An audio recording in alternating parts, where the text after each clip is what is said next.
صحیح مسلم حدیث نمبر 319۔ حضرت انس بن مالک رضی اللہ تعالیٰ عنہ سے مروی ہے، رسول اکرم صلی اللہ علیہ وسلم نے فرمایا، میرے پاس براق لایا گیا اور وہ ایک سفید طویل جانور تھا جو گدھے سے بڑا اور خچر سے چھوٹا تھا۔ وہ اپنا پاؤں وہاں رکھتا تھا جہاں نگاہ ختم ہو جاتی ہے۔ آپ فرماتے ہیں میں اس پر سوار ہوا حتیٰ کہ بیت المقدس آیا۔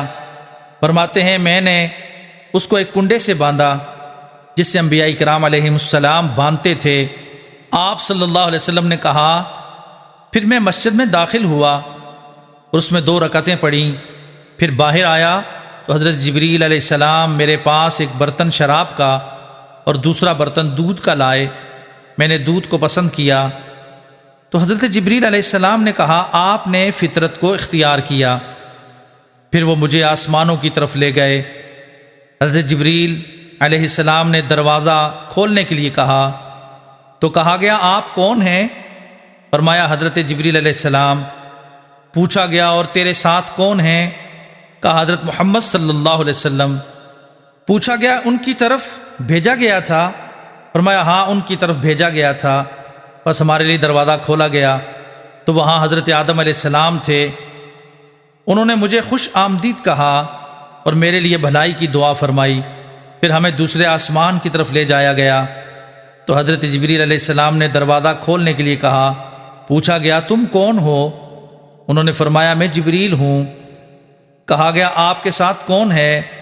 انہوں نے کہا، حضرت محمد صلی اللہ علیہ وسلم ہے۔ پوچھا گیا، کیا ان کو بلایا گیا ہے؟ فرمایا، ہاں ان کو بلایا گیا ہے۔ آپ فرماتے ہیں ہمارے لیے دروازہ کھولا گیا تو وہاں 2 خالہ زاد بھائی حضرت عیسیٰ علیہ السلام اور حضرت یحییٰ بن زکریا علیہ السلام تھے۔ انہوں نے خوش آمدید کہا اور میرے لیے بھلائی کی دعا فرمائی۔ پھر ہمیں تیسرے آسمان کی طرف لے جایا گیا۔ حضرت جبریل علیہ السلام نے دروازہ کھولنے کے لیے کہا تو پوچھا گیا، آپ کون ہیں؟ فرمایا، جبریل ہوں۔ پوچھا گیا، آپ کے ساتھ کون ہے؟ فرمایا، حضرت محمد صلی اللہ علیہ وسلم ہے۔ کہا گیا، کیا ان کو بلایا گیا ہے؟ فرمایا، ہاں ان کو بلایا گیا ہے۔ ہمارے لیے دروازہ کھولا گیا تو وہاں حضرت یوسف علیہ السلام تھے اور ان کو تمام حسن کا نصف دیا گیا تھا۔ آپ فرماتے ہیں انہوں نے خوش آمدید کہا اور میرے لیے دعا فرمائی گئی۔ پھر ہمیں چوتھے آسمان کی طرف لے جایا گیا۔ حضرت جبریل علیہ السلام نے دروازہ کھولنے کے لیے کہا تو پوچھا گیا، کون ہے؟ فرمایا، جبریل امین ہوں۔ کہا گیا، آپ کے ساتھ کون ہے؟ انہوں نے فرمایا، حضرت محمد صلی اللہ علیہ وسلم ہے۔ ہمارے لیے دروازہ کھولا گیا تو وہاں حضرت ادریس علیہ السلام سے ملاقات ہوئی۔ انہوں نے مجھے مرحبا کہا اور میرے لیے دعائے خیر فرمائی۔ اللہ تعالیٰ فرماتا ہے، ہم نے ان کو بلند مقام پر اٹھایا۔ پھر ہمیں 5ویں آسمان کی طرف لے جایا گیا۔ حضرت جبریل علیہ السلام نے دروازہ کھولنے کے لیے کہا تو پوچھا گیا، کون ہے؟ انہوں نے فرمایا، جبریل ہوں۔ کہا گیا، آپ کے ساتھ کون ہے؟ فرمایا، حضرت محمد صلی اللہ علیہ وسلم ہے۔ پوچھا گیا کہ کیا ان کو بلایا گیا ہے؟ فرمایا، ہاں ان کو بلایا گیا ہے۔ بس ہمارے لیے دروازہ کھولا گیا تو وہاں حضرت ہارون علیہ السلام سے ملاقات ہوئی۔ انہوں نے مجھے مرحبا کہا اور میرے لیے دعائے خیر فرمائی۔ پھر ہمیں 6ٹھے آسمان کی طرف لے جایا گیا۔ حضرت جبریل علیہ السلام نے دروازہ کھلوایا تو پوچھا، کون ہے؟ فرمایا، جبریل ہوں۔ پوچھا گیا، آپ کے ساتھ کون ہے؟ فرمایا، حضرت محمد صلی اللہ علیہ وسلم ہے۔ پوچھا گیا، کیا ان کو بلایا گیا ہے؟ فرمایا، ہاں ان کو بلایا گیا ہے۔ ہمارے لیے دروازہ کھولا گیا تو حضرت موسیٰ کلیم اللہ علیہ السلام سے ملاقات ہوئی۔ انہوں نے خوش آمدید کہا اور میرے لیے دعائے خیر فرمائی۔ پھر ہمیں 7ویں آسمان کی طرف لے جایا گیا۔ حضرت جبریل نے دروازہ کھلوایا۔ پوچھا گیا، کون ہے؟ فرمایا، حضرت محمد صلی اللہ علیہ وسلم ہے۔ سوال کیا گیا کہ کیا ان کو بلایا گیا ہے؟ حضرت جبریل علیہ السلام نے فرمایا، ہاں ان کو بلایا گیا ہے۔ بس ہمارے لیے دروازہ کھولا گیا تو وہاں حضرت ابراہیم علیہ السلام سے ملاقات ہوئی۔ انہوں نے بیت المعمور سے ایک ٹیک لگا رکھی تھی اور ان پر روزانہ 70,000 فرشتے داخل ہوتے جو دوبارہ کبھی نہیں آتے۔ پھر مجھے سدرۃ المنتہا کی طرف لے جایا گیا۔ تو اس کے پتے ہاتھی کے کانوں اور پھل مٹکوں کی برابر تھے۔ آپ فرماتے ہیں جب اللہ تعالیٰ نے مجھے ڈھانپ لیا، جس قدر ڈھانپا، تو وہ درخت اللہ کے حکم سے اس قدر حسین ہو گیا کہ اللہ تعالیٰ کی مخلوق میں سے کوئی بھی اس کے حسن کو بیان نہیں کر سکتا۔ اب اللہ تعالیٰ نے میری طرف وہی فرمائی جو فرمائی، اور ہر دن رات میں 50 نمازیں فرض کر دیں۔ میں حضرت موسیٰ علیہ السلام کی طرف اترا تو انہوں نے پوچھا، اللہ تعالیٰ نے آپ کی امت پر کیا فرض کیا ہے؟ میں نے کہا 50 نمازیں فرض کی ہیں۔ انہوں نے عرض کیا، آپ واپس اپنے رب کے ہاں جائیں اور اس سے تخفیف کا سوال کریں، تو آپ کی امت کو اس کی طاقت نہیں ہے۔ میں نے بنی اسرائیل کی آزمائش کی ہے۔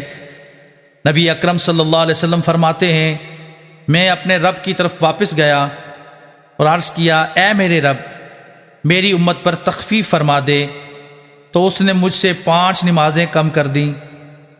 پھر میں حضرت موسیٰ علیہ السلام کے پاس آیا اور کہا کہ اللہ تعالیٰ نے مجھ سے 5 نمازیں معاف کر دی ہیں۔ انہوں نے عرض کیا، آپ کی امت اس کی طاقت بھی نہیں رکھتی، پس آپ اپنے رب کے پاس جائیں اور تخفیف کا سوال کریں۔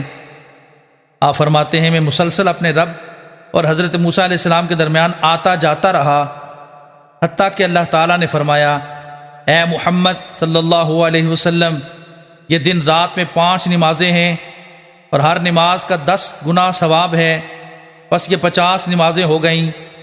پس جو شخص نیکی کا ارادہ کرے لیکن عمل نہ کرے، میں اس کے لیے 1 نیکی لکھوں گا، اگر عمل کرے میں اس کے لیے 10 نیکیاں لکھوں گا، اور جو آدمی برائی کا ارادہ کرے لیکن اس پر عمل نہ کرے، اس کے نامہ اعمال میں کچھ نہیں لکھا جائے گا، اگر وہ عمل کرے تو 1 گناہ لکھا جائے گا۔ نبی اکرم صلی اللہ علیہ وسلم فرماتے ہیں، پس میں اترا حتیٰ کہ حضرت موسیٰ علیہ السلام کے پاس پہنچا، ان کو خبر دی تو انہوں نے عرض کیا، دوبارہ اپنے رب کے پاس جائیں اور تخفیف کا سوال کریں۔ رسول اکرم صلی اللہ علیہ وسلم فرماتے ہیں، میں نے کہا، میں اپنے رب کی طرف اس قدر لوٹا ہوں حتیٰ کہ اب مجھے حیا آتی ہے۔ صحیح مسلم حدیث نمبر 320۔ حضرت انس بن مالک رضی اللہ تعالی عنہ سے مروی ہے، فرماتے ہیں رسول اکرم صلی اللہ علیہ وسلم نے فرمایا، کوئی میرے پاس آیا، پھر وہ مجھے زمزم کے پاس لے گئے، میرا سینہ کھولا گیا، پھر زمزم کے ساتھ دھویا گیا، پھر مجھے چھوڑا گیا۔ صحیح مسلم حدیث نمبر 321۔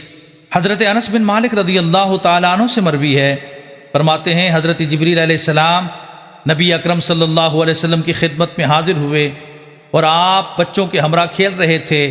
انہوں نے آپ کو پکڑ کر لٹایا اور آپ کے سینہ مبارک کو شق کیا، قلب مبارک نکالا اور اس میں سے ایک لوتھڑا نکال کر فرمایا، یہ آپ کے اندر شیطان کا حصہ تھا۔ پھر قلب اقدس کو سونے کی تھال میں آب زمزم کے ساتھ دھویا، پھر اسے لا کر اپنی جگہ رکھ دیا۔ بچے روتے ہوئے آپ کی رضائی ماں حضرت حلیمہ کے پاس گئے اور کہنے لگے، بے شک حضرت محمد صلی اللہ علیہ وسلم کو قتل کیا گیا۔ وہ لوگ آئے تو آپ صلی اللہ علیہ وسلم کا رنگ متغیر تھا۔ حضرت انس رضی اللہ تعالیٰ عنہ فرماتے ہیں، میں آپ کے سینے میں سلائی کا نشان دیکھتا تھا۔ صحیح مسلم حدیث نمبر 322۔ حضرت انس بن مالک رضی اللہ تعالیٰ عنہ اس رات کا واقعہ بیان کرتے ہیں، جب نبی اکرم صلی اللہ علیہ وسلم کو مسجد کعبہ سے سیر کرائی گئی تو آپ کے پاس 3 آدمی آئے، اور ابھی آپ پر وحی نہیں آئی تھی اور آپ مسجد حرام میں آرام فرما رہے تھے۔ پھر انہوں نے گزشتہ حدیث کے مثل بیان کیا، لیکن اس میں کچھ الفاظ میں تقدم اور تاخر اور کمی زیادتی ہے۔